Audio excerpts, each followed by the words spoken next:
Hello aspirants and welcome to my UPSC journal. हम कर रहे हैं प्री एनसीईआरटी सीरीज, जिसमें आज हम करने वाले हैं science NCERT class 7 chapter number 11। Chapter का नाम है लाइट और इस चैप्टर में हम पढ़ेंगे अबाउट रिफ्लेक्शन, इंपॉर्टेंट टर्म्स देखेंगे और साथ में जानेंगे अबाउट ह्यूमन आई ऑल्सो। तो चलो ये इंटरेस्टिंग लेक्चर स्टार्ट करते हैं। तो सबसे पहले तो देखो, light is a form of energy and ये हेल्प करती है हमें दूसरे ऑब्जेक्ट्स को देखने में। ठीक, लाइट हमेशा ही स्ट्रेट लाइन में ट्रेवल करेगी और जब भी किसी ऑब्जेक्ट से निकलती हुई लाइट हमारी आंखों तक पहुंचेगी या किसी ऑब्जेक्ट से रिफ्लेक्ट होकर लाइट हमारी आंखों तक पहुंचेगी, तब जाकर हम उस ऑब्जेक्ट को देख पाएंगे। ठीक है, तो हम किसी भी ऑब्जेक्ट को कब देख पाते हैं?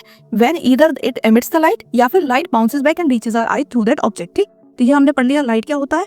Now we will study about reflection of light. तो रिफ्लेक्शन ऑफ लाइट में क्या होगा कि जब भी कोई लाइट किसी सरफेस पे फॉल करेगी तो वो सरफेस पे फॉल करने के बाद बाउंस बैक करेगी। इसी प्रोसेस को कहा जाता है reflection, light falling on the surface and bouncing back. ठीक है, रिफ्लेक्शन मोस्टली जो स्मूथ एंड शाइनी सरफेस होते हैं उन पर होता है, जैसे कि हमारा मिरर हो गए, तो इनका सरफेस बिल्कुल स्मूथ होता है, बिल्कुल शाइनी होता है और जो रिफ्लेक्शन होता है वो इनके ऊपर परफेक्ट होता है। ठीक, अब हम रिफ्लेक्शन से रिलेटेड कुछ इंपॉर्टेंट टर्म समझेंगे। तो सबसे पहले तो देखो, ये एक प्लेन मिरर है, यानी कि ये हो गया हमारा सरफेस।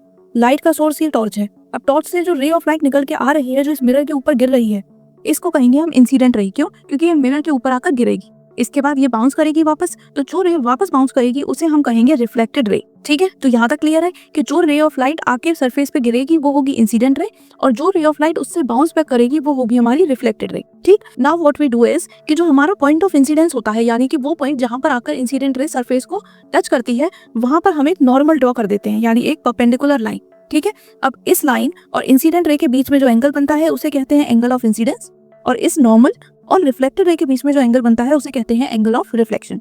जब रिफ्लेक्शन होता है, परफेक्ट रिफ्लेक्शन होगा, तो एंगल ऑफ इंसिडेंस और एंगल ऑफ रिफ्लेक्शन दोनों ही बराबर होंगे। साथ में इंसिडेंट रे, रिफ्लेक्टेड रे और नॉर्मल तीनों एक ही सरफेस पे लाई करेंगे, यानी कि अगर हमारा सरफेस प्लेन मिरर है तो इंसिडेंट रे भी उसी पे होगी, रिफ्लेक्टेड रे भी उसी से जाएगी और जो नॉर्मल हम 90 डिग्री का ड्रॉ करेंगे वो भी उसी सरफेस पे जाके ही ड्रॉ होगी। ठीक है, तो ये इंपॉर्टेंट चीजें हैं जो हमें रिफ्लेक्शन से रिलेटेड जाननी है। अब जल्दी से एक बार इन्हें पढ़ भी देते हैं। तो इंसिडेंट रे क्या होती है? ये वो रे ऑफ लाइट होती है जो कि किसी सरफेस के ऊपर आके फॉल करती है। उसके बाद जब ये रे ऑफ लाइट बाउंस बैक करेगी तो उसे कहते हैं रिफ्लेक्टेड रे, द रे that bounces of the surface. Now incident ray जिस पॉइंट पे आके सरफेस पे गिरती है वहां से हम एक नॉर्मल ड्रॉ करते हैं, एक परपेंडिकुलर ड्रॉ करते हैं, उसको कहते हैं normal. It is a line drawn perpendicular to the surface at the point of incidence. जिस पॉइंट पे आके इंसिडेंट रे जो है मिरर के ऊपर फॉल करती है, वहां से हम एक परपेंडिकुलर 90 डिग्री की लाइन ड्रॉ करते हैं, उसे बोलते हैं नॉर्मल। एंगल ऑफ इंसिडेंस क्या हो गया? नॉर्मल और इंसिडेंट रे के बीच का एंगल। और एंगल ऑफ रिफ्लेक्शन क्या हो गया? रिफ्लेक्टेड रे और नॉर्मल के बीच का एंगल। तो ये हमने सारे ही इंपॉर्टेंट डेफिनेशंस देख लिए। अब हम देखेंगे लॉज ऑफ रिफ्लेक्शन। तो हमारा पहला लॉ है कि एंगल ऑफ इंसिडेंस और एंगल ऑफ रिफ्लेक्शन हमेशा बराबर होंगे। एंड नंबर 2 इज कि incident ray, reflected ray and normal तीनों एक ही सरफेस पे, एक ही प्लेन पर लाई करेंगी। तो ये सारा कुछ ही मैंने आपको अभी बता ही दिया, तो अब हमने ये पढ़ भी लिया। Now we will talk about mirrors and reflection. तो सबसे पहले देखते हैं प्लेन मिरर। प्लेन मिरर कैसे होते हैं? फ्लैट मिरर जो कि हमारे घरों में होते हैं, जो कि यूजुअली हम यूज करते हैं जब भी हम खुद को देखते हैं। इन मिरर की कुछ प्रॉपर्टीज होती हैं। तो देखो, सबसे पहले जो भी ये इमेज फॉर्म करते हैं वो होती है वर्चुअल इमेज, यानी कि उसे आप स्क्रीन पर कैप्चर नहीं कर सकते। इसके अलावा इमेज हमेशा इरेक्ट होगी, हमेशा सीधी होगी, यानी कि अगर ऑब्जेक्ट सीधा है तो उसकी इमेज जो हमें मिरर पे मिलेगी वो भी सीधी मिलेगी। साथ में it is same as the object, यानी कि अगर ऑब्जेक्ट 10 सेंटीमीटर का है तो जो उसकी इमेज बनेगी वो भी 10 सेंटीमीटर की ही बनेगी। अगर ऑब्जेक्ट 1 फुट लंबा है तो इमेज भी 1 फुट लंबी बनेगी। तो ये होते हैं कुछ प्लेन मिरर की प्रॉपर्टीज। और प्रॉपर्टीज क्या है? लिटरली इन्वर्टेड, यानी कि जब भी कभी आप शीशा देखोगे, अगर आप अपना लेफ्ट हैंड ऊपर करोगे तो मिरर में आपका राइट हैंड ऊपर होता है। इसी को कहते हैं लेटरल इन्वर्जन, यानी कि जो साइड है वो चेंज हो जाती है। अगर आप राइट हैंड ऊपर करोगे तो मिरर में ऐसा लगेगा कि आप लेफ्ट हैंड ऊपर कर रहे हो। ठीक है, इस फिनोमेना को बोलते हैं lateral inversion. Left right appear करता है और जो राइट होता है वो लेफ्ट लगता है। Next, same distance behind the mirror as the object is in front. अगर आप मिरर से एकदम चिपक के खड़े हो जाओगे तो जो आपकी मिरर में इमेज बनेगी वो भी बिल्कुल एकदम पास, ऐसा लगेगा कि वो मिरर से ही एकदम चिपक गया। वहीं कई बार जब कहीं हम रेडी होकर जाते हैं तो हम क्या करते हैं? मिरर से बहुत दूर जाके खड़े हो जाते हैं ताकि हम पूरे दिखाई दें। तो मिरर के पीछे जो इमेज बनती है वो भी उतनी ही डिस्टेंस पे बनती है। ऐसा नहीं होता कि वो पास बन गई, अगर आप दूर हो तो आपकी इमेज भी दूर जाती जाएगी। ठीक है, तो इसका मतलब क्या है कि डिस्टेंस बराबर होता है। तो ये हमने देख लिया properties of image formed by plane mirror. अब हम देखेंगे स्पेरिकल मिरर। तो स्पेरिकल मिरर कौन से होते हैं? जो थोड़े कर्व्ड होते हैं, यानी कि वो फ्लैट नहीं होते। Mirrors that have curved surface. इसमें दो तरह के मिरर होते हैं, concave and convex. Concave mirror होते हैं कन्वर्जिंग, यानी कि जब भी कभी इन पे रेज ऑफ लाइट पड़ती है तो वो कन्वर्ज होकर एक पॉइंट पे आके मिल जाती हैं। वहीं जो कॉन्वेक्स होते हैं वो डाइवर्जिंग होते हैं, जब रेज ऑफ लाइट पड़ती है तो वो और दूर डाइवर्ज हो जाती हैं, वो दूर दूर हो जाती हैं। ठीक है, कॉनकेव मिरर का जो इनर सरफेस होता है वो रिफ्लेक्टिंग होता है और कॉनकेव मिरर का आउटर सरफेस रिफ्लेक्टिंग होता है। ये डिफरेंसेस हैं जो कि आपको याद रखने हैं। एक के कर लेना, दूसरे के उसके बिल्कुल ऑपोजिट है।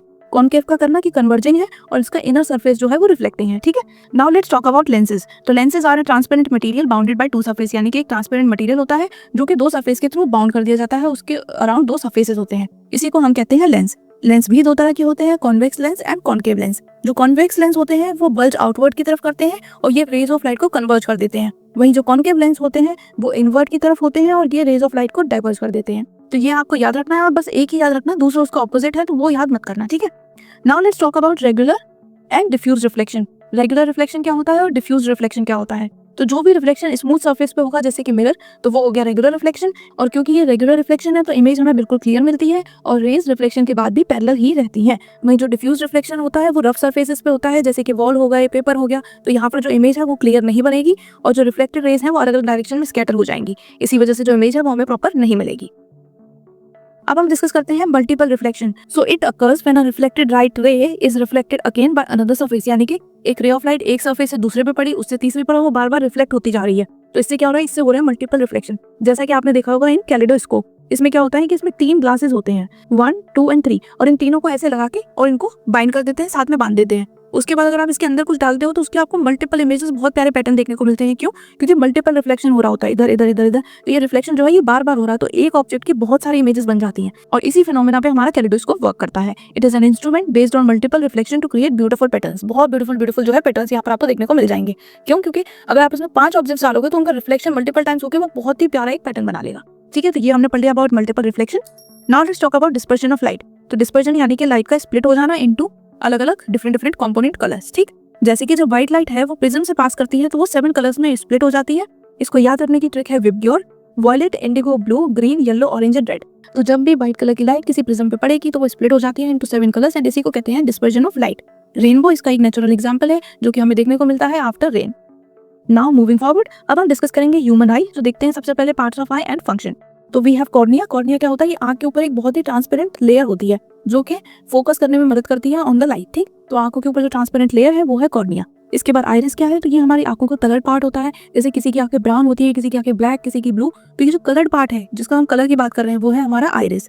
It controls the size of the प्यूपिल। तो अब प्यूपिल क्या है, तो it is the opening that regulates the amount of light entering. कितनी लाइट हमारी आंख के अंदर एंटर कर रही है ये हमारा प्यूपिल रेगुलेट करता है। अगर डिम लाइट होती है तो ये ज्यादा ओपन हो जाता है, अगर ज्यादा लाइट होती है तो ये कॉन्ट्रैक्ट हो जाता है। ठीक है, next we have is lens. तो it focuses light on to the retina, और रेटिना हमारी एक स्क्रीन की तरह वर्क करती है जहाँ पर जो है इमेज फॉर्म होती है। जो भी इमेज बनती है हम आंखों से देखते हैं वो हमेशा इन्वर्टेड होती है, यानी कि उल्टी होती है, बट वो हमारी जब ब्रेन तक पहुंचती है तो हमें वो क्लियर इरेक्ट ही समझ आती है। ठीक है, एंड ये जो रेटिना है it has light sensitive sales. Last is optic nerve. Optic nerve क्या करती है, ये सिग्नल लेकर जाती है हमारे ब्रेन तक और तब हमें समझ आता है कि अच्छा हमने कुछ देखा। The image formed at retina is inverted. जैसा कि मैंने अभी आपको बताया कि जो रेटिना पे इमेज बनती है वो इन्वर्टेड बनती है, यानी कि उल्टी बनती है, बट जो हमारा ब्रेन होता है वो उसे इंटरप्रेट करके हमें इरेक्ट फॉर्म में ही हम इंप्लीमेंट करते हैं, उसे इरेक्ट फॉर्म में ही वो हमें विजुअलाइज कर पाता है। ठीक है, तो ये हमने देख लिया parts of I. Now let's talk about I defect. तो इसमें हम पढ़ेंगे अबाउट ब्लाइंडनेस। ब्लाइंडनेस मतलब यानी कि लॉस ऑफ विजन, यानी कि दिखना बिल्कुल बंद हो जाना। वही कैटरेक्ट क्या होता है कि आपकी जो लेंस होता है उसके ऊपर कुछ क्लाउडिंग जैसी हो जाती है जिसकी वजह से जो भी आप देखते हो वो कुछ ब्लर्ड दिखता है। इसीलिए कहते हैं कि आपकी जो विजन हो गई वो ब्लरी हो गई, तो उस टाइम पर इट इज कैटरेक्ट। वहीं जब विजन बिल्कुल खत्म हो गई then it is blindness. Now let's talk about care of eyes. So do not read in dim light और वेरी ब्राइट लाइट। आप सभी एस्पिरेंट हो तो ध्यान रखो कि ना तो एकदम डिम लाइट में पढ़ो, ना ही बहुत ज्यादा ब्राइट लाइट में पढ़ो, एकदम परफेक्ट लाइट में पढ़ो ताकि जो आपकी आंखें हैं वो भी सेफ रहें। Next, maintain proper distance while reading. जब भी कभी पढ़ रहे हो तो आराम से प्रॉपर डिस्टेंस मेंटेन करके पढ़ो। एकदम आंखों के पास लाकर पढ़ोगे तो उससे भी आंखें डैमेज होती हैं। Wash your eyes with clean water. Time to time कोशिश करो कि अपनी आंखें जो है उसे ठंडे पानी से क्लीन वाटर से धोते रहो एंड रेगुलरली आई चेकअप भी कराना चाहिए। It is very important. Now moving forward let's talk about visually impaired person. So special method like Braille system help them to read and write. जो visually impaired लोग होते हैं उनको पढ़ने में लिखने में मदद करने के लिए एक सिस्टम है which is called Braille system.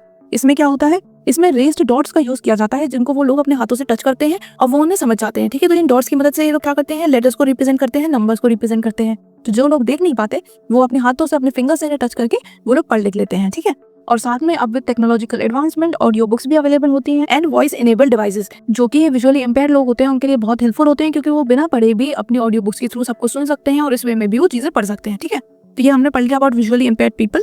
Now let's look at the summary table. तो हमने पढ़ा अबाउट रिफ्लेक्शन। रिफ्लेक्शन क्या होता है, लाइट का बाउंस बैक होना। किसी सरफेस पे इंसिडेंट रे आएगी और उसके बाद वो बाउंस बैक कर जाएगी जिसे हम कहेंगे रिफ्लेक्टेड रे। इसी पूरे प्रोसेस को कहते हैं रिफ्लेक्शन। इसके बाद लॉज ऑफ रिफ्लेक्शन में हमने 2 लॉज पढ़े थे, एक तो angle of incidence is equals to angle of reflection और दूसरा इंसिडेंट रे, रिफ्लेक्टेड रे या नॉर्मल तीनों ही एक ही प्लेन पर लाई करती हैं। नेक्स्ट, इमेज जो प्लेन मिरर से बनती है वो कैसी होती है, वर्चुअल होती है, इरेक्ट होती है, लिटरली इन्वर्टेड होती है, यानी कि जो राइट है वो लेफ्ट लगता है, जो लेफ्ट है वो राइट लगता है and it is same size as the object.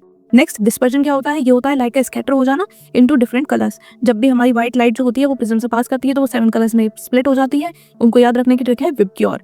Next Braille system, तो ये एक सिस्टम है फॉर विजुअली इम्पेयर्ड पीपल, जिसके थ्रू वो पढ़ लिख सकते हैं। They can read and right with the help of this system. इसमें डॉट्स का यूज करके वो लोग अलग अलग अल्फाबेट्स और नंबर्स बनाते हैं, ठीक है। सो विद दिस हमारा ये चैप्टर खत्म होता है। कोई भी डाउट हो तो कमेंट में पूछ लेना। लेक्चर कैसा लगा ये बताना बिल्कुल मत भूलना। अब मैं मिलूंगी आपसे नेक्स्ट वीडियो में। Till then bye bye, take care, पढ़ाई करते रहो।